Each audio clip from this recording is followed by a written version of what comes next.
There's actually automated equipment up here around Mount Spokane that keeps track of our snowpack on an hourly basis. But an accurate count is so important that sometimes technicians have to come up here and actually measure the snowpack by hand.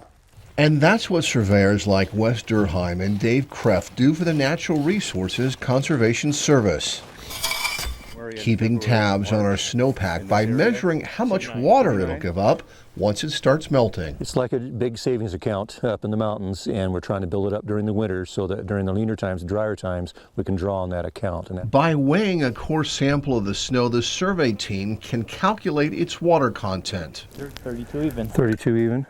But the news is not good. Our snowpack tipping the scale at just 70% of average. The hydroelectric dams really depend upon that runoff.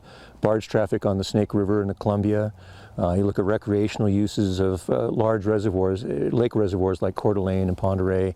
A very dry January slowed the snowpack's growth with storms passing us to the south, but experts say it's still too early to panic. Right now, with the pack being only 70%, it's not a disaster by any means. We're not calling that it's way too early for that. But it's going to be hard to make that up. So after all that measuring, we can now tell you there's about 10 inches of water stored up here on the flanks of Mount Spokane. That is not nearly enough for a normal spring runoff, and so any snow we can get in the future is something we need. Reporting on Mount Spokane, Jeff Humphrey, KXLY4.